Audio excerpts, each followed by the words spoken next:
the MMA Roadshow, episode number 384. My name is John Morgan. Cold Coffee is with me. That's right, with me. But let me point out, a lot less of Cold Coffee is with me today. Whoa! Yeah, look at it. I hadn't seen you a couple weeks, man. I guess so. You're doing good. Putting in the work. I can see it, man. I appreciate that. I had a couple. Oscar said something last night, and I didn't even think about it. But he was like, "Dude, you're looking thinner." I was like, "Dude, that's really nice." And I had one of the classmates say something, but I feel it. I still having a hard time seeing. I'm starting to see it like in my belly area, right? And I'm starting to see it a little bit in my face. But I got this big ass beard. It's I hard. mean, the giant beard does make a little bit of the adjustments hard to track in minute detail.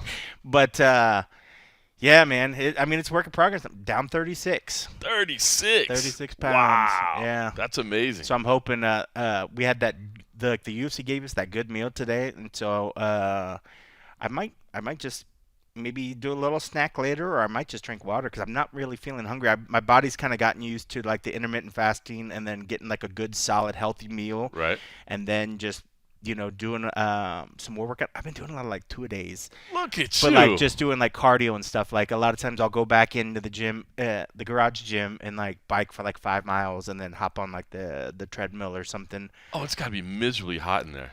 It isn't, but I did put a fan. So sometimes if it gets real hot, I'll crack the bottom of the garage open. Because we're in the middle of it right now in Vegas. We're in that 110 degree kind of. I don't know if your garage does it, but like this garage here has like these like vents in the wall. Yeah. I don't know what that's for. If I don't know, just to vent gases or vent something or whatever. But so I feel like it keeps the air sort of going. But then with the fan, but honestly, the heat kind of helps the process because I sweat my butt off in there and stuff. So like.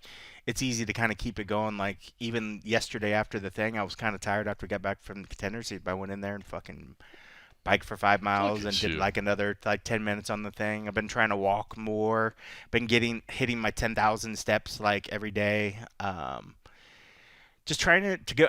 Part of it too. Obviously I'm feeling better. The class is helping because I'm seeing better things in there. But also now, and it's probably bad because I'm doing the thing that everybody says don't do when you're like trying to lose weight, and it's every fucking day I measure I hop on the scale and I look at it, but it motivates me. But then I'm like, the days that maybe I drank a lot of water the night before and I fluctuates up or doesn't go down. I don't release it, and I'm just like, oh, what happened? I thought I ate good. Then you start like getting upset at yourself, and I understand that's why people are like, don't obsess over the scale, but honestly, by obsessing over the scales, like when I started to see it, I'm like, dude, just go fucking there, go in the garage and work out a little bit more, go do something. So we got a long way to go, but you're past the halfway point though, right? Past the halfway, but not past the halfway of what I want to lose for myself. I mean, because in terms, honestly, like I'm doing the program to want to lose weight, So I am treating it, and I like being a training partner for these guys. It's funny because us fighters do. We're talking about helping our training partners. Even though I don't have a fight coming up, I got to be in the gym. I got to be for in the my gym guys. For my guys, they're there for me. You know how we do as fighters. So I'm just trying to go in there. Boy, there was some work today. Boy, I got clobbered in the head a couple times today, which was That's good. But it was good. Losing weight and brain cells all at the same time. Well, it's funny because there's the days that they want to do like grappling and takedowns, and I'm like, I hate getting taken down and like going just because this big frame down, up and down and up. I feel my age, and I'm just like, can we just punch each other in the face instead? Can we hold mitts for you? Can we do more face punching instead of the other stuff?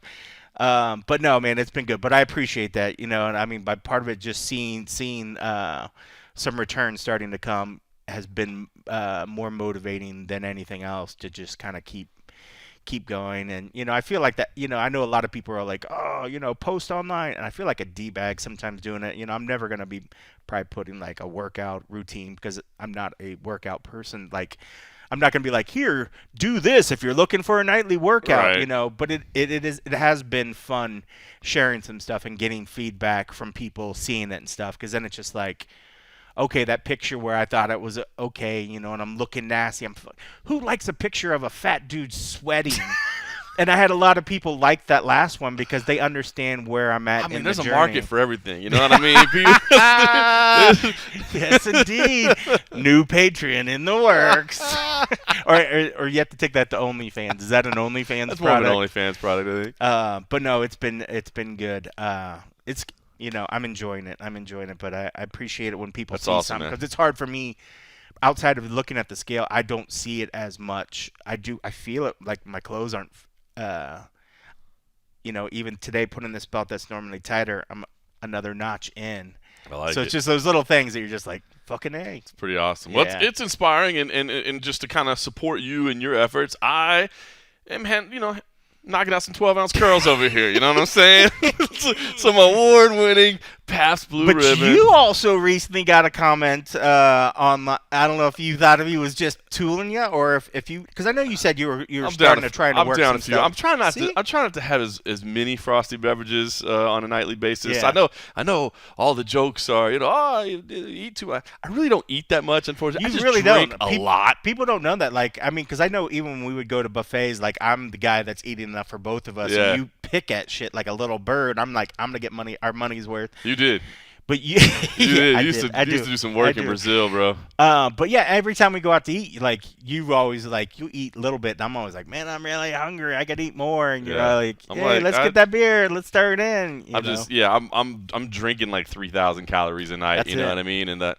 So I gotta back off that a Yeah. little bit. I gotta back off. It's that. the empty. I mean, it's the empty calories, and I can feel the difference. Like, But I love a good frosty beverage. dude, and that's the thing. I'm not trying to not like drink. It's not like I'm giving up drinking.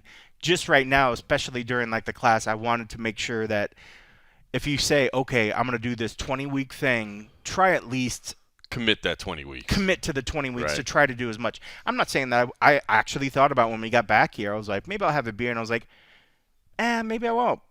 So it's not like, but it's just little baby steps. But it was like, all right, 20 weeks.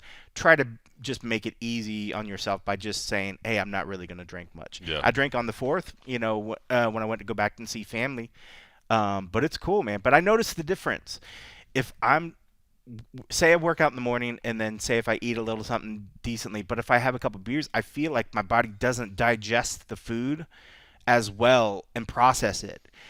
Which is kind of weird. I'm sure that I think smarter it's literally people like would the be worst like, substance on earth for For- every body function that we have, Right. other than your brain being right. but it makes you feel so good. I don't Yeah. It understand. messes up like every other organ in your body. Right. But- And it's, boy, Dolce's been going hard. Do you ever watch it? Like, Yeah. on his Instagram dude, shit. Dolce is as jacked now as he's Dude, ever he been, is dude. so fucking jacked. He's Yeah. like something like his traps. I can't stop looking at his traps. And I'm just like, oh my god, he's like straight up a science fiction movie. But lately, he's always like, you want to lose weight? One of the trying things. to catch a mouse because I see them traps. I like that. I should say that to him. But I know one of his things, like, you want to lose weight? And he talks about exercising, eating healthy. He's like, don't drink. I know. I have to get off Instagram every time I see him. I feel like he's talking straight to me. I'm like, dude, Mike. There Mike, might you have been a line that You flashed could have up. just sent me a text or something, man. You don't have to put this out for the Put it whole on world blast. to see. That's funny. Oh man, well, good for you, man. Halfway I through appreciate the you program, asking. no thoughts of Fighting? No. Yeah, I mean, I appreciate unleashing Kinbo Slice on the world. No, but I mean, I'm because I understand. Like, like cardio is still an issue for me. I run the points, but even like today, like my arms, my shoulder felt like blasted. But I was like, holy fuck, we still got a bunch of rounds we had to do. And I was like, now imagine if my training partners didn't have to stop while I was trying to like recover for something, and that's what a fight would be. Right. It's my cardio is not to the point. I don't want to gas out and then have like feeling not 100% and having a legit heavyweight, because I'm struggling to get to heavyweight. Right. I shouldn't be a heavyweight. I'm a heavyweight because I'm fat. I don't want to fight a legit heavyweight Like a because they're gonna 6'5". fucking smash me. Yeah. So, and I would joke, but seriously, I mean, like 48 years old, taking your first amateur fight. If I felt better, maybe, but right now, no. But it doesn't mean I don't do Alta again or something, or do something down the line. Yeah. Maybe I get a wild hair at my ass. But that's what this was. It was never really about that. But I mean, I'm certainly more in. If I looked at where I'm at now from where I was at the beginning, I'm certainly a hell of a lot more open to the idea now than I was then, just from seeing the progress. But it's still not what my goal is and want to do. But I still like fucking punching faces in the class, though. That's awesome, man. Good for you guys, man. I've been proud of you guys for going at it. So, listen, a couple days removed from history for the MMA Roadshow.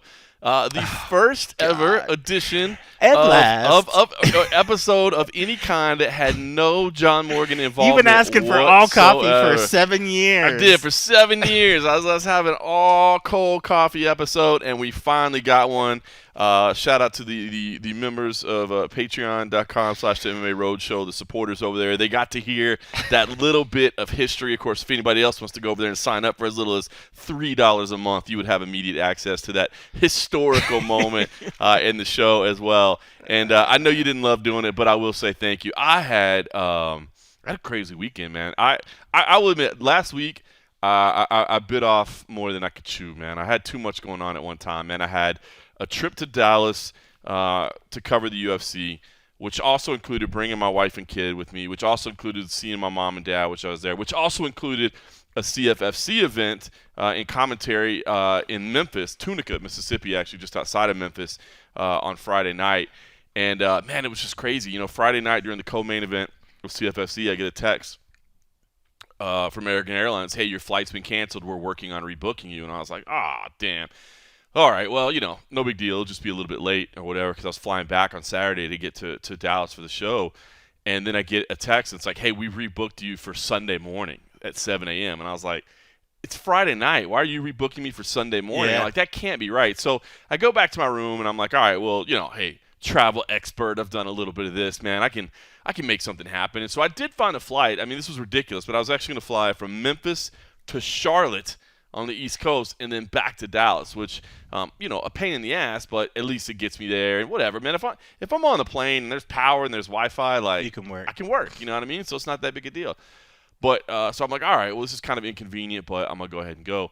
So I get to the airport in Memphis, and literally as I'm walking in the door, I get a message like, your flight's been delayed. So the flight that I had to Charlotte was so delayed that I was going to miss my connection back to Dallas. So at that point, I'm like, what do I do? Like, do I go to Charlotte and try to find, like, I'm getting further away from Dallas. Yeah. Like, that doesn't make any sense. Go in the opposite direction. Yeah, like that. Nah, I think I should stay. So I stayed, but I couldn't find anything, man. There was one flight that was leaving for Dallas, like right as I got there, but it's completely oversold, overbooked. I couldn't get anything there. So just an absolute. I don't know. And to this day, I still have no idea why the flight was canceled.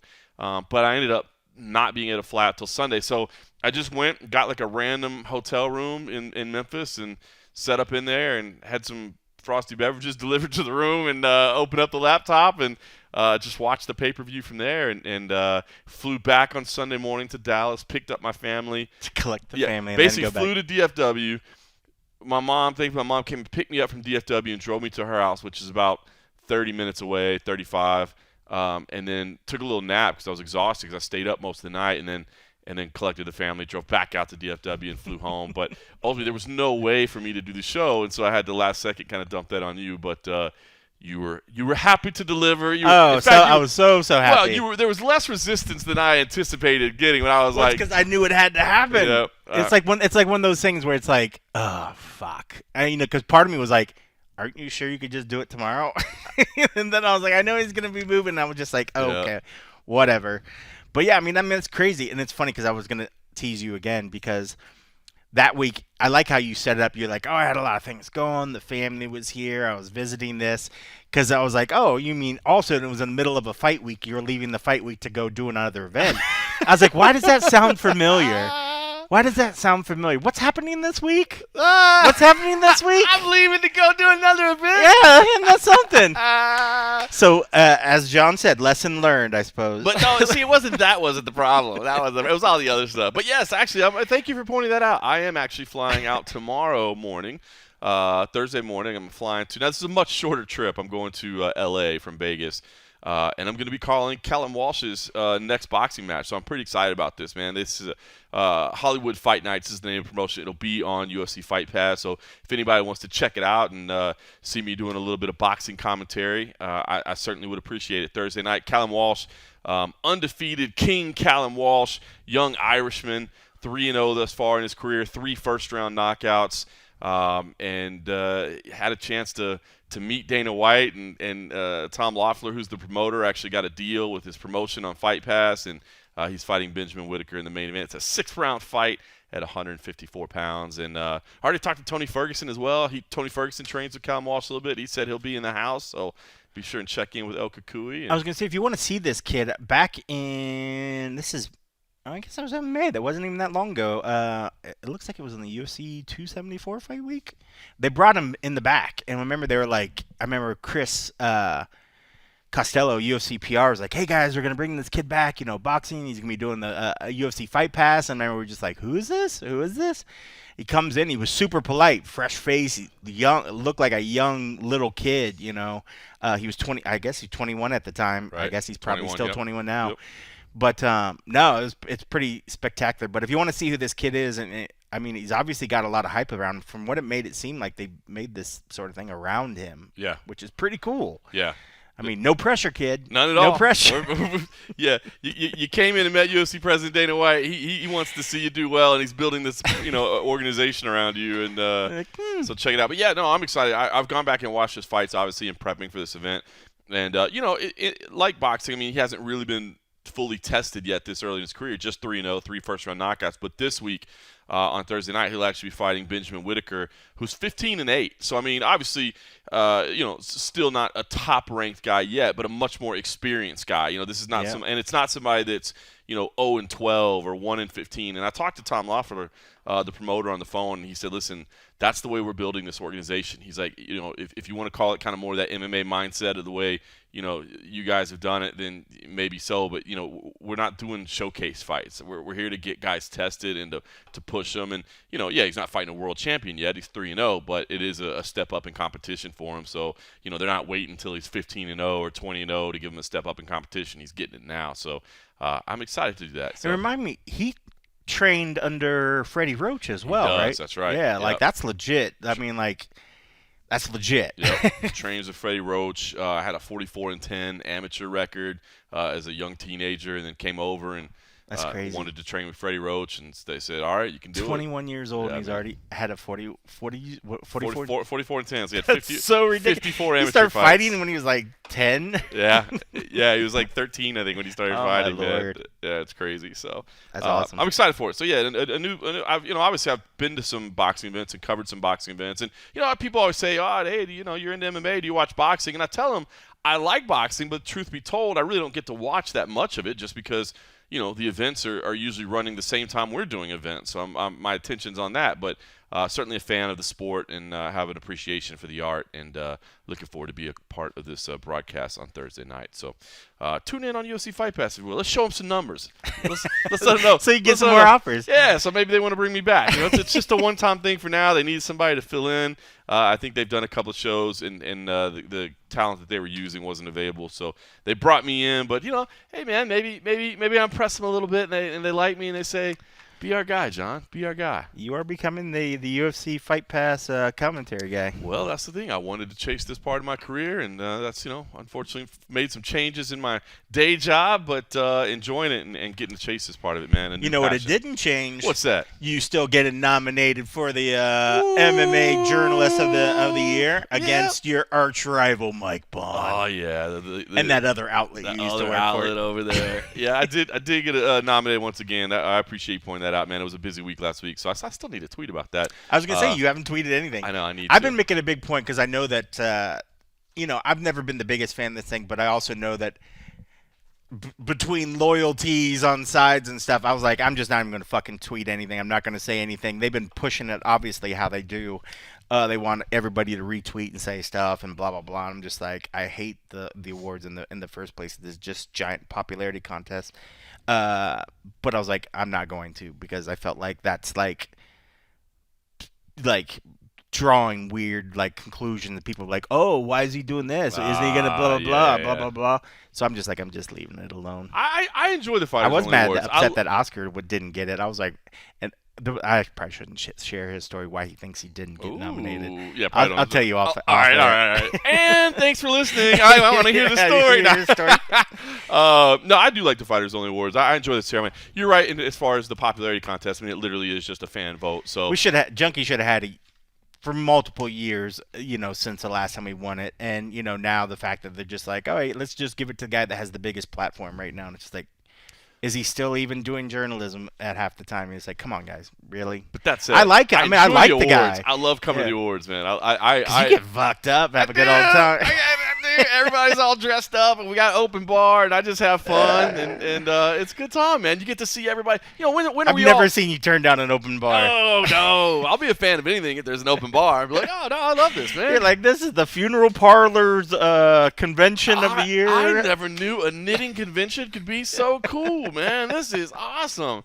But I actually do. It is fun for me to see like everybody dressed up. Yeah. You know what I mean? Because it's not like we're rarely. I'm sure all they get a together kick like out of you. that. 'Cause it's the only time you wear pants. That Literally one time a year you wear pants. You'll go to a wedding and wear shorts. Oh, I would absolutely. But this thing, you actually wear pants, and it's a suit. You wear a full-on suit. You gotta show some respect. You know, Normally it's like you say people have to pay to wear a suit. That's the one time I don't get a paycheck. And I wear a suit. I love it. All right, listen. Busy. So historic week. UFC was fun last week, but of course the show. We're in that busy stretch now, man. You get Dana White's Tuesday Night Contender Series. Yeah. But I will say this, man. Tuesday night show was good. It was worth it. Really good. It was worth it. And look, I love the Contender Series, man. I do. It's just it gets really busy when it's Monday weigh-ins, Tuesday fights, Wednesday media day, Friday weigh-ins, Saturday and fights. that's just if it's in town. Yeah. So, like, next week, it's Tuesday night doing Contender Series, then I hop on a 5 a.m. flight to go out. Oh. So, yeah, these next 2 weeks are good, like, But Contenders is so much fun. So are you flying to Salt Lake City on Wednesday also? Yeah. I'm flying Tuesday, so I'm going to miss Contender Series. So. Yeah. I did it just for that because I was like, I feel bad. Like, if it's in town, I'm like, I feel bad missing it. And then Southwest has a direct flight at, like, a 5 a.m. It gets me there at, like, 7:30 or something like that. Bro, though, that's that. It sucks. 3 o'clock wake-up call straight into media day. For me, it's probably even earlier than that because, I obsess about getting there earlier so I can check my bag and stuff. So, yeah, I mean, those ones always kind of worry me. But and it's such a short flight that I doubt I'll get sleep. But it's just like I just got to muscle through until that evening. That's fun. And it'll suck. But I'll have more than likely, at least for the first one that's not the San Diego one, I'll have Thursday off. Right. So I'll be able to recover for that. But, yeah for Salt Lake City, we'll have a presser. So for the week of UFC 278, that's 278, right? Or 277? Or is it 8?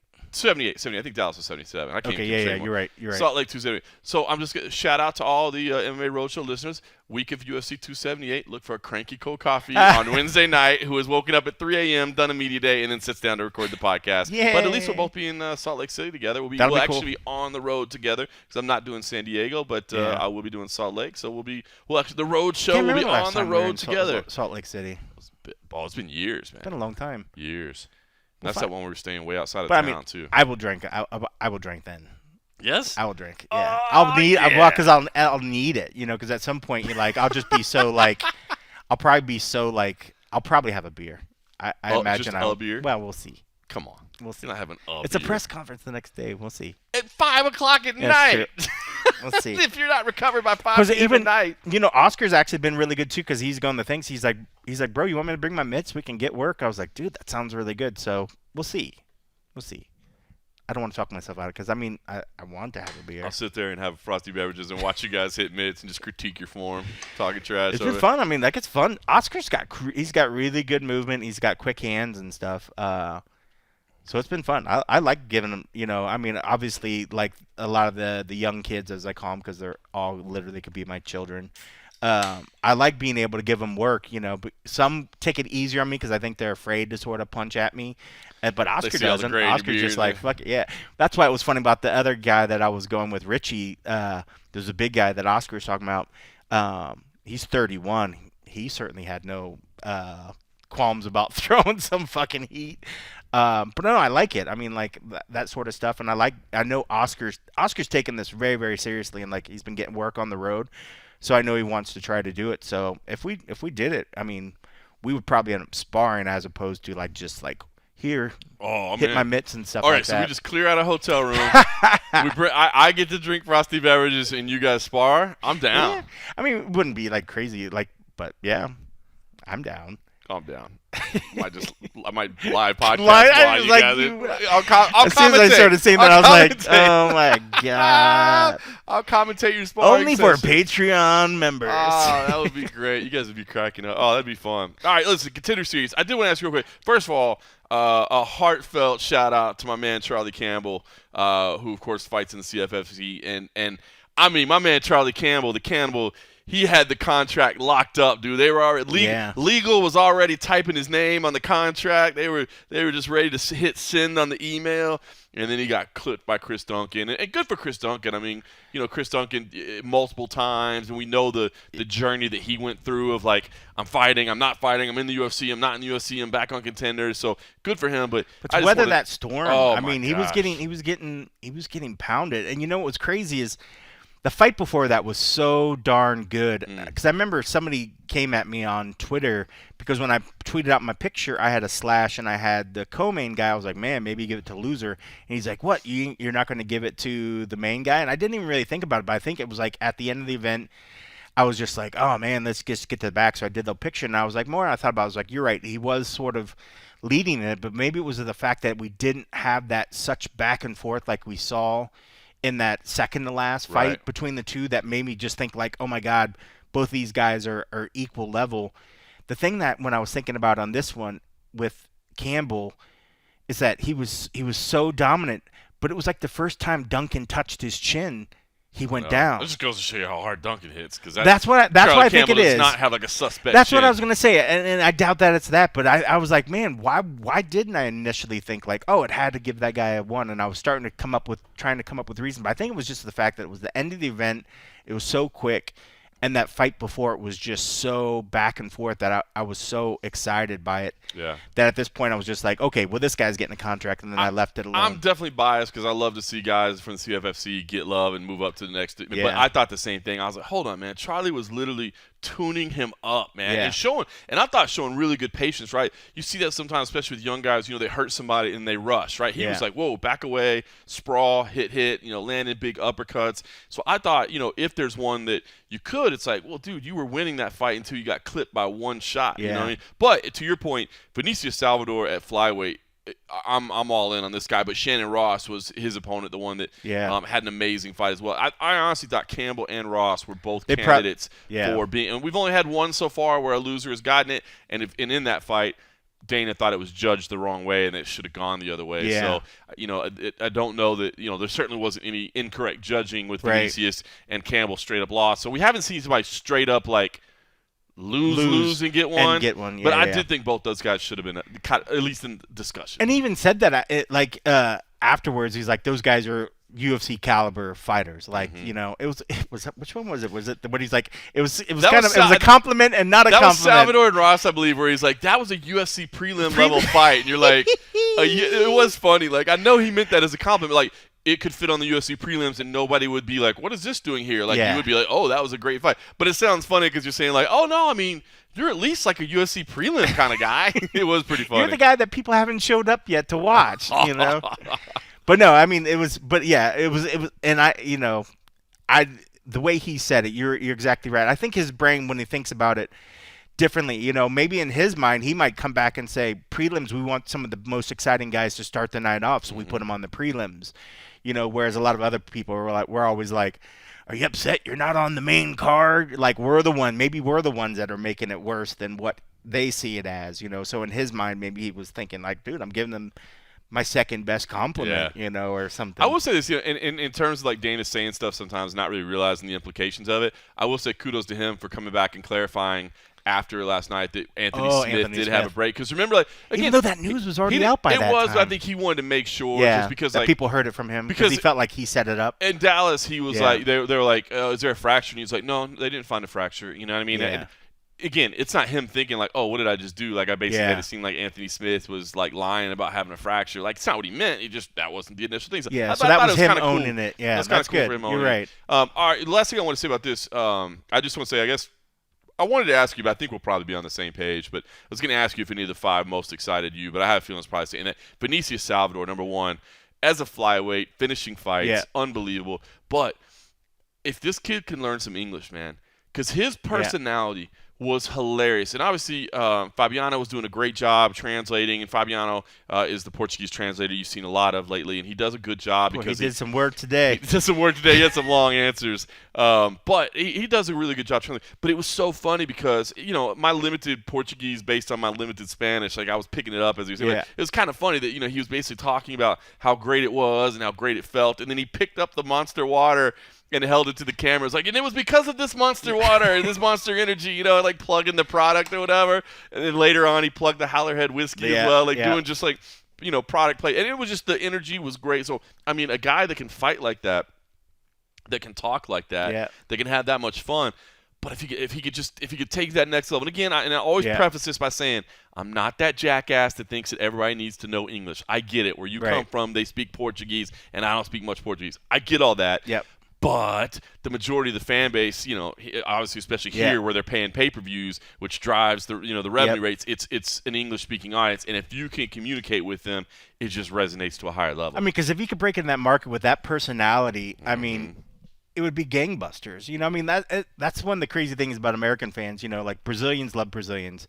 The English guys like the English fighters. Americans were just like, we like all of them. Yep. So he has just a good chance if he comes up saying the right things and delivering fights like that to win over the American fans as anybody else. But the big final spot is that they have to be able to understand him. That's it. They can understand his facial and his excitement. I mean, like anybody looking at what he was saying could tell, like, wow, this kid's got something to him, Right.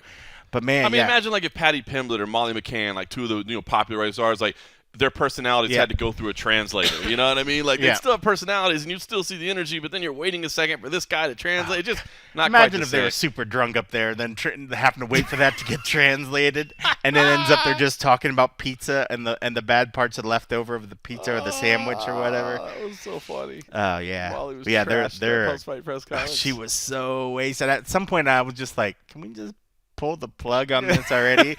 Like it was funny for the first 20 minutes. Oh, she's a trip, man. Oh, what a character. She's the best. But no, so in your point, Vinicius was one of the ones that really stood out for me last night. I was excited to see Cortez Acosta come out banging like he did. If he put the physicality that he has, the speed, the power, like if he can refine, as Dana said, there's a lot to work on. Yeah. But the raw materials are there. His opponent had hell of a chin too, because he was cracking him. But no, he was great. Everybody, even Francis Marshall was fantastic. That went to a decision. But man, I thought that was a great fight.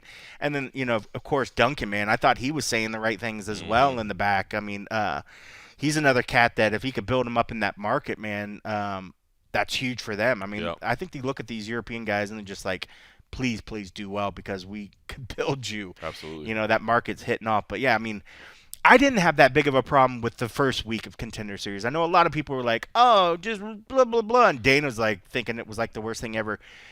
There were still some decent fights. There were moments. There weren't as many moments where you were just like, wow. But there were still glimpses. So, like, I didn't feel bad like on the first week. It wasn't amazing. It wasn't.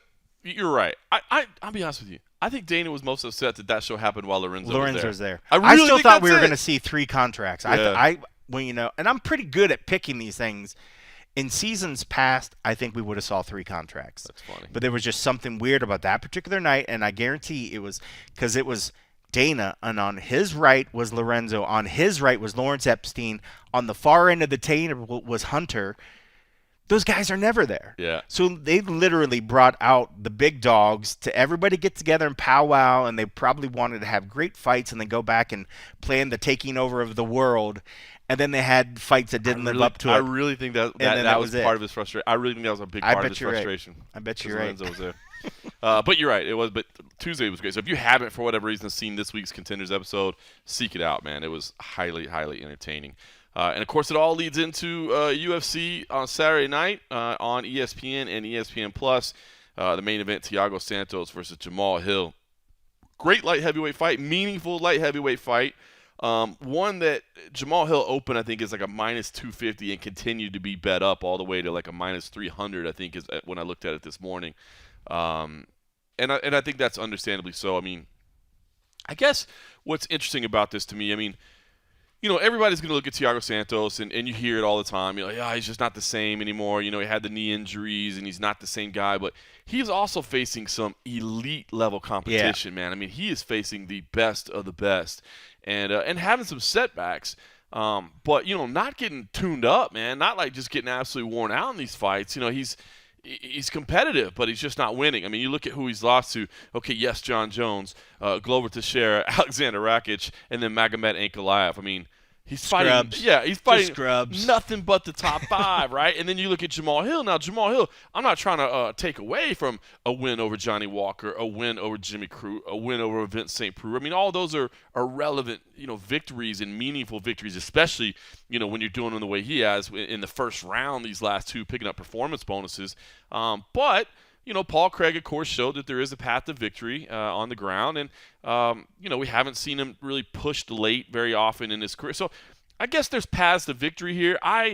In my wagering analysis for Sports Illustrated, my recommendation was really an underplay on like under 2.5 rounds. I like when I looked at it this morning, you could get under 2.5 rounds for like -165, which to me is a lot better than putting -300.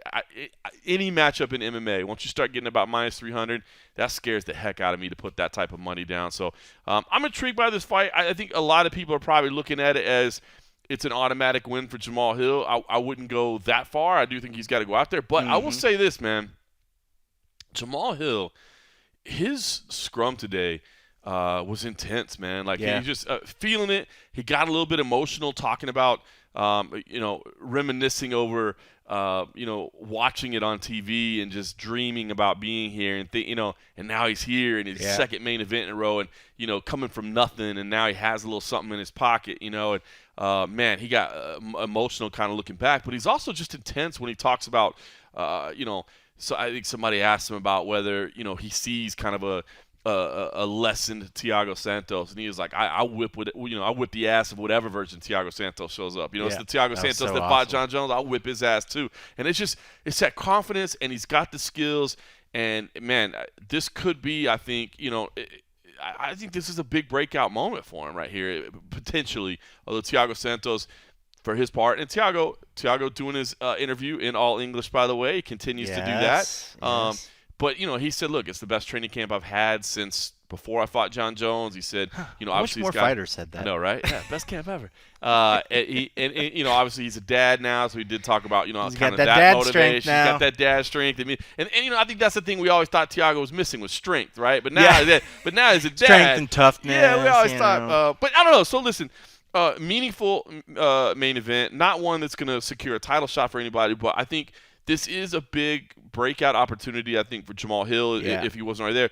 But I will say I'm just not ready to just chalk up the win and say we don't even need to tune in on Saturday. Yeah, and so, but for the breakout, it has to be a finish, right? Has to. Yeah, if it's a decision, which, that's the thing. Because Thiago has gone to a lot of decisions. 4 out of his last 5 has went to decisions. So I was here. That stuck in my head because when you said that you wanted with the under 2.5, that needs Jamal to have something happen. I don't know if we're going to see Thiago do that to Jamal. I mean, he always can catch him. If anything, I feel like it would be Jamal would have to give that to Thiago. But we see Thiago is so darn tough against these last guys he's fought that he's been able to get to that decision. I think Thiago touched on it a little bit right today, right? He said, because I asked him, what do you expect? And he said, I feel like when people fight me, like they want to wrestle me. You know what I mean? Like they don't want to strike. And I just don't feel like Jamal Hill's like, Jamal Hill's not going to wrestle. Right? Like he's like Jamal Hill's not sitting in the gym right now going, if we wanted to minimize the risk in this fight, we really wouldn't strike with him because that's probably the only place he can beat us. Like, why don't we grapple and we'll clinch and we'll hold this against the – he's not doing that. He's just like, I could knock him out. Let's just go knock him out. You know what I mean? So that's why – because I think you're right. And I think what Thiago said is right. I think a lot of people do tend to wrestle him because they realize, like, well, it doesn't do any good to stand in front. Yeah, I don't want to stand in front of him, So, but I don't think Jamal's going to do that. I don't see that at all. I mean, I just don't see him because, one, I mean, with that fire that he had in his, everything that he said today, there's no like, hey, I'm going to play the safe route in there. He wants to go out there. I think he understands that he's at the precipice of getting to the point where people can't not mention his name when you're starting to talk about the guys at the top of the division. But to do that, if he's got to finish him. I mean, like, yes, if he can get a decision win over him and it's a good fight and it's exciting, it's going to move him up, and and it's going to look good because a win over Thiago Santos in any fashion is a good thing. But if you want to start talking about jumping the line and having people start saying like, "Hey, should we have already had this guy in conversation?" You got to come out there and get a big finish. I mean, and you're not going to do that by wrestling. No. But I don't envision him even trying to wrestle unless Thiago catches him with something, or maybe starts hurting his leg. If Thiago goes out there and takes his legs away from him with leg kicks, takes it to where he can't lean on it, can't really throw that. That might change it up. It might change it up a little, but Jamal's so darn tough, man. He'd probably still throw as hard on half a foot. Like take both his legs away. He's like, I'm just going to be on my knees throwing bombs, dog. Let's do this. I mean, I think, he's been a guy that, I think even people that like scout the regional scene heavily, that before he got to the UFC were like, this kid's got something. People are, but I think this is the moment where you stop talking about him as a prospect, you know what I mean? And now you start looking at, okay, this dude's an actual contender, you know what I mean? And we got to start looking at these top level matchups. Last decision was January of 2020, and before that was June 30th, 2018. Yeah. Dude doesn't go to decisions. No. I think awesome. I think this one gets done early, so we'll see. Awesome. I'm excited. Co-main event's a good one too. Vicente Lucay versus Jeff Neal. Vicente Lucay, credit to him. Credit to both these guys. I mean, they both have a lot of respect for each other. Obviously, these are two very respectful dudes. They're not trash talkers. So respectful. But it's like the two of the nicest guys. Two of the nicest dudes, but it's cool because they both realize, like, oh, this dude's going to put me in a war. Like, they both said it. I'm going to be in a war. It's going to be exciting. I love Lucay, just saying, look, I wanted to fight again, and these top-tier guys, a lot of them, it takes a while to get them booked. Yeah. And so, Jeff Neal was willing to fight, and I see he's down there in the rankings a little bit, but I like what he's doing, and he's willing to fight me, so let's go. Yep. Meanwhile, Jeff Neal ready to take that, that leap up, and it's a big one. Now, it's interesting, right, because Neal being from Dallas, fighting a week after Dallas. Yeah. I know he mentioned he was a little bit disappointed, but, when I look at this card, and again, I don't want to disrespect anybody on the card because I think there are going to be some fun matchups. But you take Lucay and Neal off this card, man, and it gets pretty thin pretty quick. You know what I mean? I think you're absolutely right. I think they just didn't want to lose. I think they needed that for a nice co-main event. Because that's the kind of thing that should something happen, I don't even want to put it out in the universe. Right. Should something happen with the main event, with that. You could throw this one up there. For sure. That's those two guys are that caliber sort of guys. I mean, but yeah, oh man, what a fun fight. I mean, you got one guy that has a lot of skills on the ground but has good hands, and you have another guy that just has dynamite in his hands. I mean, it's going to be fun. I think it's going to be fun. Vicente, this is a dangerous fight for him, because if you lose this, people start looking like, well, he lost to Bilal, where it's like they might have just been like, oh, well, Bilal right now is just, charging to the top. Are you still the top of the division? Who knows? But it's going to be good. It's going to be good. This card should be. It is big really though. fun. You're right, man. He had a lot of momentum. If he loses here, man, that's a huge step back. So a big fight here. Obviously he's got the more big fight experience as well, so I think you'd certainly favor him in the matchup. But Neal can be dangerous. He was dealing with some kind of body issues for a while, and now he's doing okay. And if you look at the lines, Lucay a slight favorite, which I think is right. It was funny, by the way, Jeff Neal, who I don't think always loves talking to the media, seemed to be pretty comfortable today, and it was really funny. It was one of the most relaxed I've ever seen him in a media session. And he kicked it off, right? He was the first, wasn't he? He was early on, very early on. I think he was like second or third, maybe. Okay. Very, very early on. But it was pretty funny because he was kind of reliving his experience of getting into the UFC and being on the Contender Series, and he talked about his manager calling him at work. And his manager called him at work, and he left. The work. He's like, "You gotta leave. You gotta leave now." Yeah, because he was waiting tables. He's like, "You gotta leave now," and he was like, "So I just left." And I'm like, "Just walk out in the middle of your shift." He was like, "No, and then we all just started joking about like, "Fuck your breadsticks, I'm leaving, I'm out." Eat your peanuts and be happy, motherfucker. It was fun. He got a crack up out of that, which was good to see because I feel like Yeah. sometimes he's kind of nervous in there, kind of uptight about it. But he was super relaxed. He was cracking up a little bit, so that was good to see. Then we get into the Ultimate Fighter finales. Based on your comments earlier, so I did watch every episode. Did you end up watching every episode or most of the episodes? No, anyway? I watched a few of them. Just a few. Okay, Yeah, just a few of them. I watched It was it all the mainly way. depending on who was fighting. I can imagine so. And then even then, I just skipped to the fight. Because guys like Mohammed Oozman, you want to tune in and fight for. Yeah, I mean, the brother of Kamaru Oozman.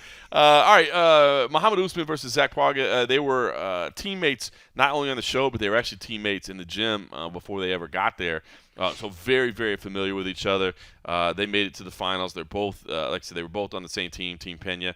Mo Oozman, for anybody that didn't watch the show, Mo Oozman, of course, the brother of the pound for pound great, the welterweight champ. And I love his attitude about it, right? Because he doesn't shy away from it. In fact, he loves the comparisons. And he had a great quote today. He was like, because I asked him, obviously you're going to be compared to your brother no matter what you do. You're going to be linked to your brother no matter what you do. But do you want people to kind of shy away from that and kind of give you, your right to have your own journey? And he was like, nah, man. He's like, because, dude, if I'm, if I'm up here and you guys are asking me about my brother, it's because I'm still here and I'm winning fights. You know what I mean? He's like, so that means I'm doing good. And I thought he had a great thing too. He said, look, my brother definitely got me into this and he's paved the way, but I still have to go out there and do it. He's like, it's he was not, fired up in that answer. He was like, I thought he was like, I was like, is he coming at John? But I think, nah, he was just, I think you became the other people out in the world. And I'm okay, and I'm fine, and I'm okay with that. But yeah, it basically just saying like, look, just because I'm his brother doesn't mean they were just like, so you're in the finals. He's like, you still got to win fights. You still got to get there. I thought that was good. So so that's good. Meanwhile, Zach is undefeated, right? So I mean, this guy's he's perfect in his career thus far. And according to the odds makers, Zach is the favorite. So based on what you saw on the show, and you count as amateur, he's on a 12-fight win streak. That's pretty impressive. That's impressive. I know a lot of people don't like to put too much into amateurs because who knows how well they're actually really matched up. But it's something. But no, when I watched this, and this is me, and when I leaned around today, and I said to John, I said, do you think Oozman's the real deal? Is he just hype? Is he, is he going to give us what we think we need to see? And I just wasn't quite sure. In some of the fights, I felt like I saw him struggle more than he should have. And just at times I was like, man, maybe will he? And I guess when I say that, will he be able to shine in the biggest spotlight at that moment with that pressure? And not that a guy that's 5-0. He's a tank. There's no question about it. He's a tank. He's got super power. tough. But yeah, we have yet to see very complete performances from him yet. So I think you're right. Like, and that's where I was a little iffy on him. I think he can. Yeah. But if I had to pick a fight, I would probably say Zach, to be honest with you. Yeah. And that's where I went with my staff picks. I went with Zach. Yeah. And there's just nothing from Oozman. I just waiting. And maybe this is the one. Maybe this is when we finally see that full-on performance from start to finish where you're just like, okay, now he's a real problem. He's got all the ingredients and everything there to be a complete problem for the division. I just don't know if it's all right there yet together, and maybe it will be in time to see this. But I don't know, because I haven't been poring over everything, but just what I saw in the past, I was like, I'm not quite sure.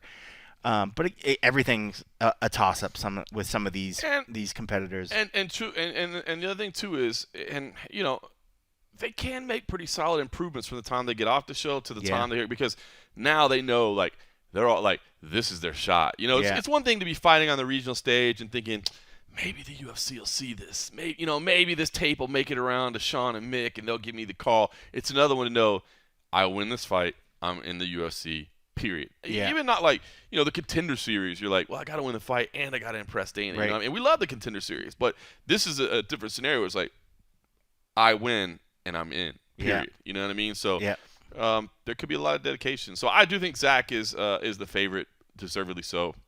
And another thing too, he's at the Elevation Fight Team, so in Denver, they're fighting in Elevation. Yep. So if there's a guy that's going to maybe have a benefit when it comes to the cardio, which is what you're going to need, and I think what gets you the difference between this, it's going to be that. Well, that's one of the things. Women's finale at flyweight, almost dead even according to the odds makers. The slight favorite is Julianna Miller against Brogan Walker. Julianna Miller is interesting. If you watch the show or if you watch any of her interviews, she's quirky, man. That's just all there is to it. She's a quirky individual. But you know what's funny is, so it's quirky and she's saying some funny stuff and she's saying some silly stuff or whatever, but then she hits you with that powerful message of like, 4 years ago, I was ready to end it all. You know what I mean? Like she was talking, and it is interesting to me that she says, I look back on that and I'm frustrated that I was that weak, that I let myself think that way, that, like suicide was the way out. And so it is interesting, like to kind of chastise yourself for being in that position. But she doesn't chastise obviously others. She's like, I want to show people that you don't have to feel that way. Right. That, if I came from literally nothing, you can come from somewhere too. And it is pretty amazing. We talked about, that amazing Patty Pimblett speech that he gave and how powerful that was. And Julianna's not quite the orator that Patty Pimblett is, but it's still that same powerful message. Right. And for her to say, 4 years ago I was on a couch ready to call it, to now I'm on The Ultimate Fighter trying to get into the UFC.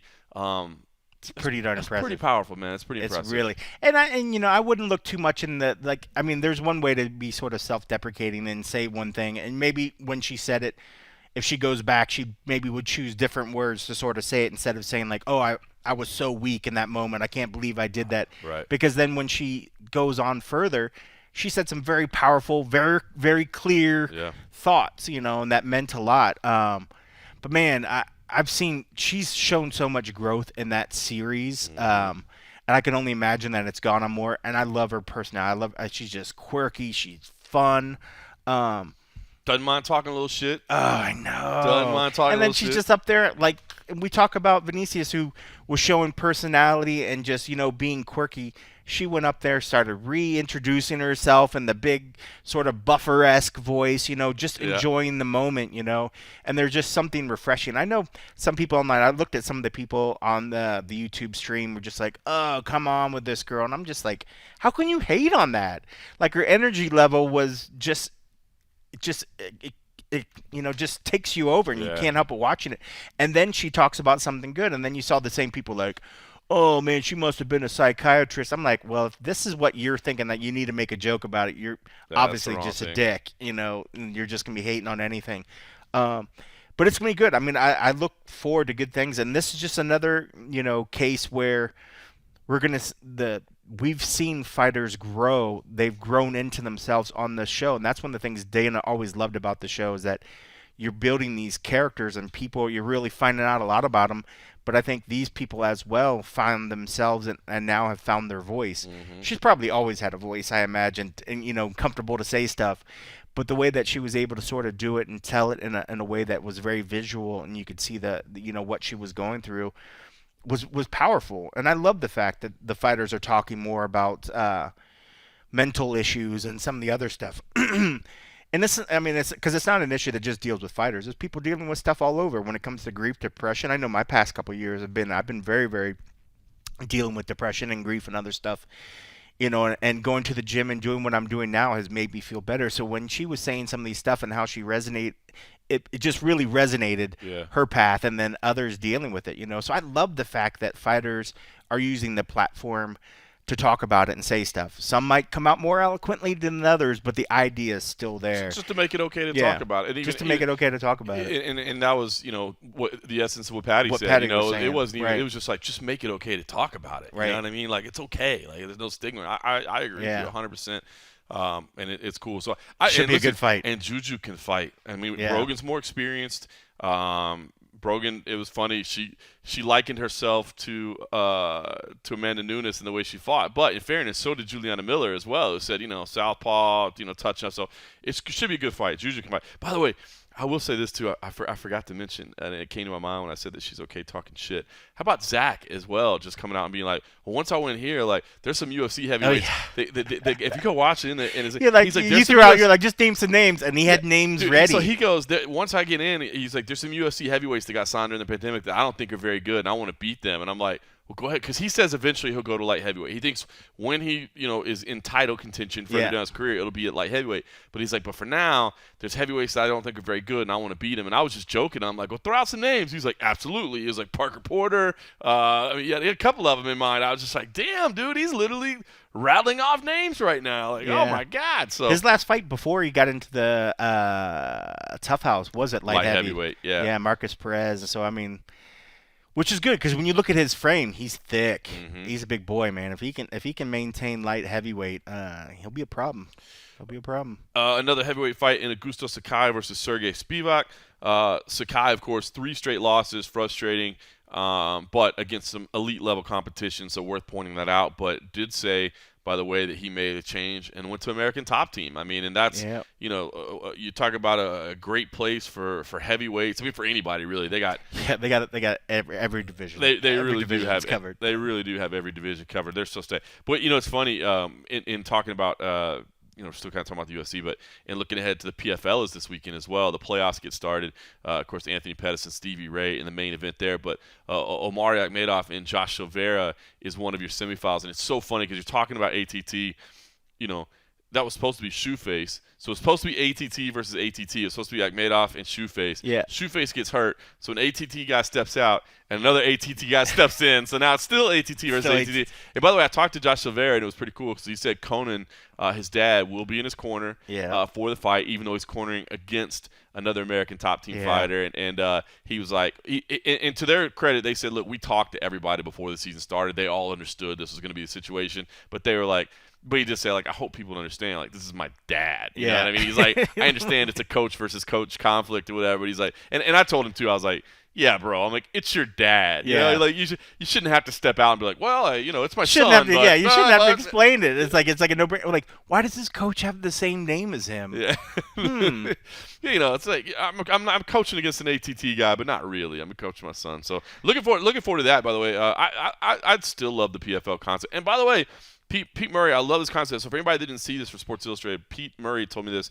The way they're doing the playoffs this year, and I like this, is every fight on every card in the playoffs is a do-or-die scenario. So basically, before they would have the playoffs, and they would just fill it up with kind of like showcase fights, like kind of scout some talent or whatever. Now, it's one of two things. Either you're fighting for a roster spot, so if you win, you're in the 2023 season. If you lose, bye. Or you're fighting for a spot on the PFL Challenger Series if you're a prospect. Same thing. You win, you're on the Challenger Series. You lose, you're gone. And I think that's kind of cool, to be honest with you. Cool. I mean, like every fight, it is cool. Their whole thing is every fight matters. That makes the fight matter. So just a shout out for anybody that didn't see that. So that'll be on Friday night. So all right, the main card kicks off on ESPN with Ariane Lipski versus Priscilla Casawara, which a couple of Brazilian flyweights. And 2 women that honestly they should throw down. They're both kind of strikers at heart.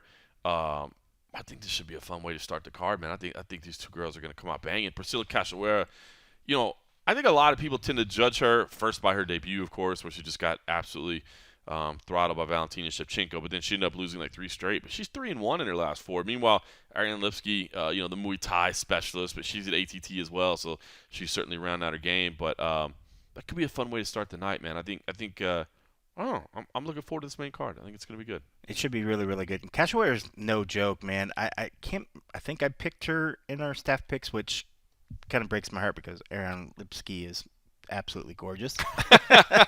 If you guys don't know who that is, you should go check her out. But Casuara, I just feel like she's got more well-rounded weapons to get that fight. But no, I mean, I think it's a great way of starting. And I love the idea. I mean, like, you're looking at the main card, and I love when they have multiple women's fights on the main cards. They don't do it enough times, so every time that they do, I think it's pretty cool when they do it. But it should be a good start. It should be a really, really good start. Take a look at the prelims, man. Some of these odds are, man, you talk about odds you don't see very often. As you would expect, Mikhail Oleksiejczuk is a big favorite against Sam Alvey. How bad are the odds? Minus 600. That's pretty big. Yeah, minus 600 for Mikhail Oleksiejczuk. And look, when people say, I don't understand, Sam Alvey has all these losses. How is he on the radar? Yeah. How's he on the roster, I should say? Because of this. You call him, and you're like, hey, we got this dude that's a killer that nobody wants to fight. And he's like, What day do I need to show up? Tell me when to be there. Can I bring the family? Can I bring the family? That's it, man. I got 5 kids. Can we bring the family? So that's a big one.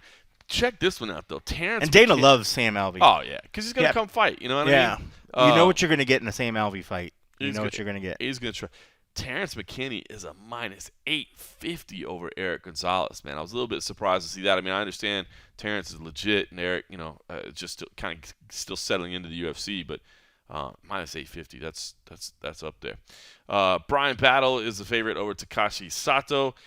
Jason Witt is an underdog to Josh Quinlan. Miranda Granger is returning. She's a mom now, former CFSC champ. She took some time off.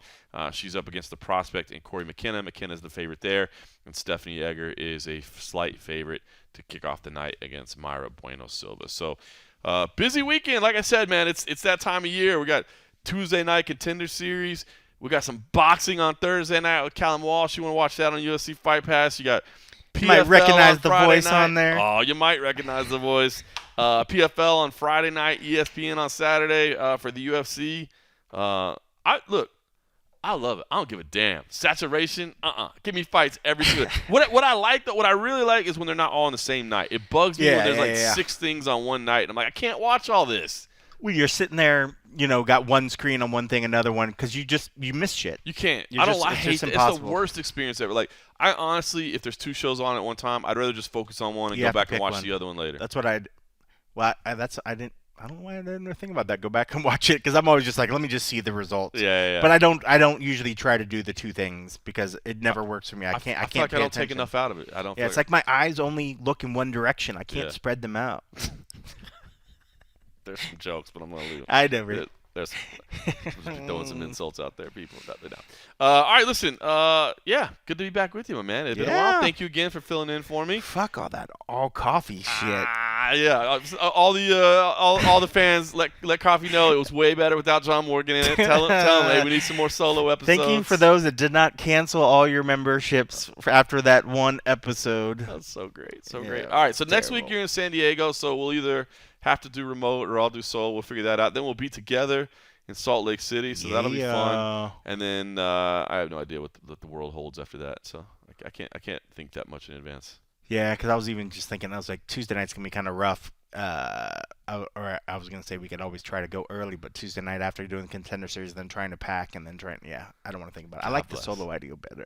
Oh, you or want to remote. Do it yourself? No. I appreciate that. All right, well, good to be hanging out with you, man. We'll let you. You probably got to go knock out your 2 a day or whatever. I'm just stopping. Yeah, I'll save it for later. I'm just glad you came over. The beers have been getting, they're probably getting stale sitting in the fridge insane. Or something. The frosty beverages are lasting a lot longer at your house than they used to. I'm gonna go knock out a couple more 12-ounce curls. Yes. And I'll be in LA tomorrow, so tune in and watch some boxing on UFC Fight Pass. Support the show, will you? In the meantime, thanks for listening.